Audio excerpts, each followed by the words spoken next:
bismillahi rahmani rahim allahumma salli wa sallim wa barik ala sayyidina muhammadin allazi asamtahu bi qawlik wallahu yaxsimuka minan nas wa alihi wa sahbihi salatan wa salaman wa barakatan tanshuru biha alayya barakati dhalika alqawl wa tuhyini wa tutawilu umri bihi fika wa fihi sallallahu taala alayhi wa sallam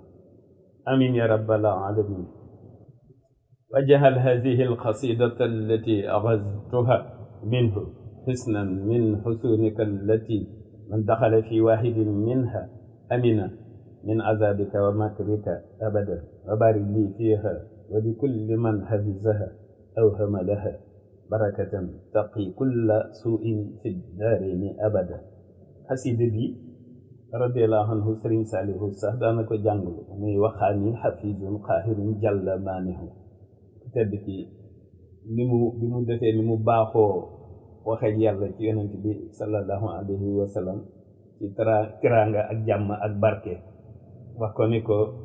danga ko def ci Muhammad mi nga xamante ni bii yaa ko aar ci say wax ci alquranul karim ni ko wallahu ya'simuka minan nas ñu ci tegee fi mu bokk waa Quraysh ak ñi jaayantoon ak moom di saaba yi itam lépp ci tiraanga ak jàmm ak barke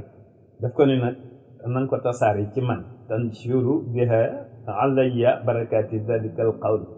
ne ko wax ji nag nanga ko tasaari lépp ci man nag waaw mu doon loo xamante ni bii di ma ci dundal ba noppi te defal ma ci fan wu gudd nag nga xam ni loolu la ko tedd ci wax boromam li ko ci wax ji nga wax ci yonent bi ak ci moom ak ci yow ak ci moom ndax yaa julli woon ci moom sëlman ci moom yow bi nga xam ne yaa moom monde yépp yaa rabbal alamin ne ko nag jublu ji sama xasida gi moom bi nga xamante ne bii dama ko ci jële na doon nag tata ci say tata waaw na doon kaaraange ci say kaaraange yi nga xamante ne bii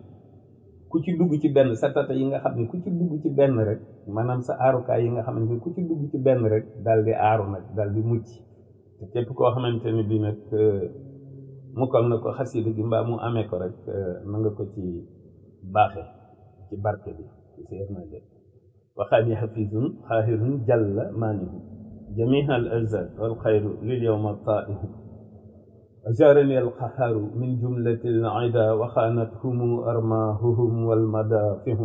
lahu galla kulli wa huwa rabbi wa hafizi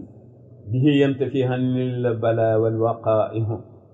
lahu sirtu abdan wal muqaffa wasilati wa ashabuhu usdal aadi udarihu huwa allahu yahmini wa yahmi jami'a ma li yaxtara fi darini wallahu wasihu yaqini al aza fadlan wa yaftini al muna bihi tantafi dahran ghayri qawatihu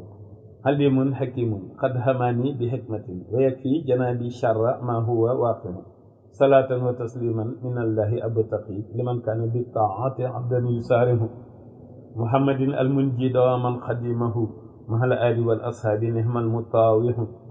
karimun bihi arju min allahi hismatan wa afiyata daarini wallahu naafihu